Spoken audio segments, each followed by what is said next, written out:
So according to US sources, Israel is about to strike against Iran before the November 5 US elections.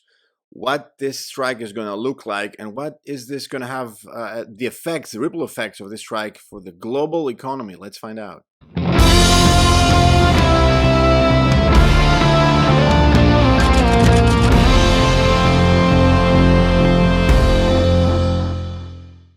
Hello, guys. My name is Stavros. I'm a professor of international relations and an advocate for a democracy, the real one, participatory democracy. This is Black Flag Media. We're raising the flag for independent analysis, independent examination of truth and analysis of the truth as we see it, not as people would like us to believe in their lies and propaganda in this day and age. So let's talk a little bit about what this strike of Israel against the Iranians is going to look like.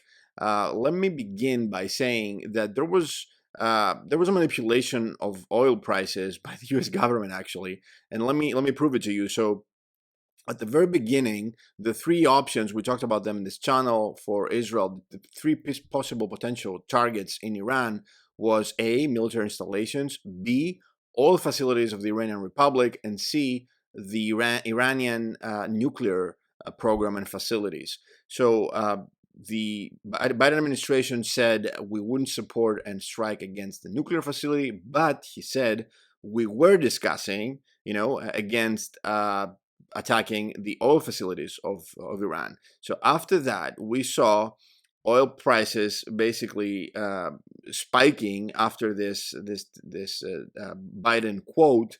It seems that people were really afraid, and that's why we saw the spike that this strike was about to happen. But then, we had a new statement by the U.S. saying the U.S. President Biden saying, if I were in their shoes, the Israeli shoes, I would be thinking about other alternatives than striking Iranian oil fields.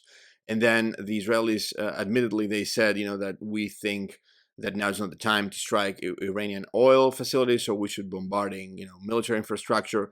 And this is when the global benchmark of the oil, Brent, that's what it's called, it dropped almost 5% to $73.9 per barrel.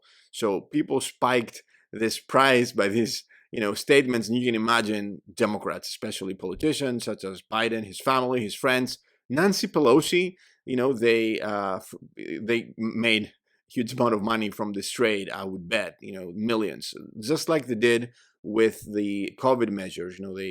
They basically bought stocks from pharmaceuticals and all that, and they sold stocks that they had from Boeing and air companies and all that because they knew the measure. So yes, politicians, they enrich themselves. This is insider trading, and this is illegal, but this is what happened. So let's talk about what this is gonna look like, what this is gonna mean, because according to my view on the issue, I think that the Israeli leadership, Benjamin Netanyahu, will actually decide to strike against Iran right before the U.S. elections, but they will limit themselves to a military strike, unless they're bluffing and they're about to bombard Iran, and they just want them to raise their defenses and their shields. I think that yes, they're going to be striking some military infrastructure because they wouldn't want to create a problem for the Democrats. Mind you, that the Israeli prime minister, he's in favor of Trump become reelected, to get reelected, basically because Trump is a Zionist and he supported more than any other president the state of Israel, even illegally by, moving the U.S. capital, the U.S. embassy from Tel Aviv to Jerusalem, which is unacceptable. Jerusalem should be the capital of both the Palestinian and the Israeli state, according to the Oslo Accords, the Camp David agreements and all that. But, Donald Trump doesn't care about agreements or the international law. So, yes, I think that the Israelis, they don't want to create such a big blow to the Democrats, because if the price of the oil goes up to $120 per barrel, you can imagine that the U.S. voters would vote against Kamala and Biden, who are in office, and that would mean that the Israelis basically help Trump become elected, which is it's a bit too much. But after the elections, let's see who wins. But if Trump wins, I think that the Israelis are going to be ready to strike hard against the Iranians, even against the oil fields. I don't know if they want to dare the crazy option of striking against the nuclear facilities. But let's talk what's going to happen if they do strike the oil facilities of Iran. Because some people are thinking that this is going to affect the price of gasoline only, but that's not the case. It's not that it's going to create only an energy crisis because of we have the winter coming, and we're going to be seeing a spike in the heating oil and all that. It's not just diesel, heating oil, gasoline. It's everything. Crude oil creates any and different products. Byproducts of crude oil are also jet fuel, the fuel that airplanes use. It's also fuel oil, which is what the ships use. And, shipping and transportation and all that is relied on oil. So trucks use oil, ships, which transport everything from China or across the world to the West, use any kind of oil, fuel oil in particular. So you can imagine that everything is going to become more expensive. So we're not talking about an energy crisis here. We're talking about the huge and major destructive, an Armageddon of a financial crisis. This is going to strike blows to the global economy, which is already hurting after COVID, after all these wars, the sanctions against Russia. So this is going to be huge. Just, to put things in perspective, if the Israelis dare to strike the Iranian oil fields, first and foremost, the Iranians are selling 20% of, they're covering 20% of China's energy needs, basically, which is a huge number, a crazy number. And that's going to be out of the equation, basically, of the oil markets. And this is going to create tremendous problems for everyone. 20% of China. China is the factory of humanity right now. They're energy starved. They're buying everything from Iran because Iran is sanctioned by the West, and they can basically only sell to the Chinese. But not only that, the Iranians, they have said that if you guys dare to attack us, first, if the Arab countries give their airspace, allow the Israelis to fly through their airspace, we'll bombard the oil fields of the Arab countries, such as the UAE, Kuwait, Bahrain, Qatar, or Saudi Arabia even. But even if you don't do that, we will strike the Israeli installations, basically the oil, natural gas extraction points and infrastructure that the Israelis have in the Eastern Mediterranean basin. We're going to be striking you as well. And if the U.S. also assists you in this attack, we're going to be striking U.S. bases in the region, in the Gulf. As you can imagine, we're going to be seeing the oil product that Iran, exports to China and puts in the market. That's going to be out of the equation. Also, this is going to put pressure to natural gas if they do manage and they succeed to strike against the Israeli infrastructure in the Mediterranean. And then the worst case scenario is that the Iranians are going to be they're going to be shutting down the Strait of Hormuz. The Strait of Hormuz is basically a small strait right across Iran.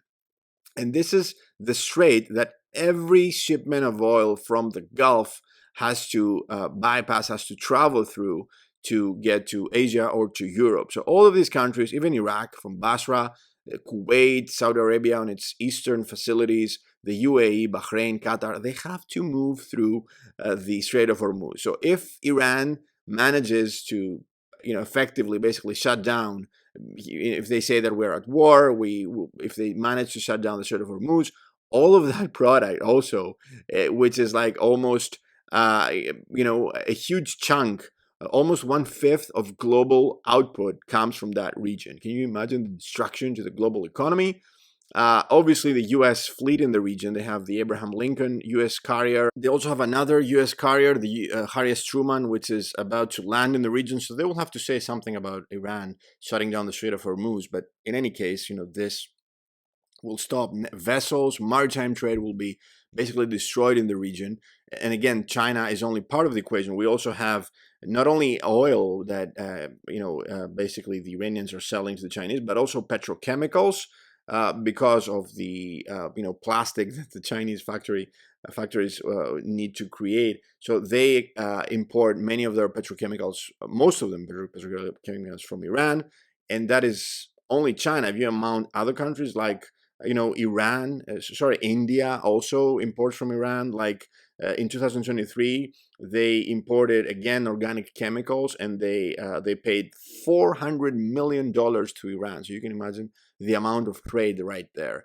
So yes, this is huge. China, Iran are going to be affected. The whole of the Middle East is going to be affected, and this is going to hurt us, the ordinary people. They're going to hurt us in our pocket where it really, really counts. Let's hope the Israelis don't do anything crazy. But again, I'm afraid that we're going to be seeing a small strike now before the elections, and then especially if Trump is reelected, we'll see the Israelis striking against the Iranian oil field facilities.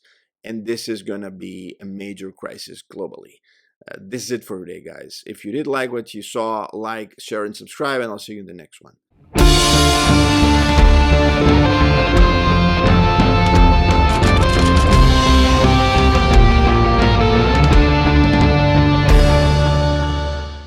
One last thing here.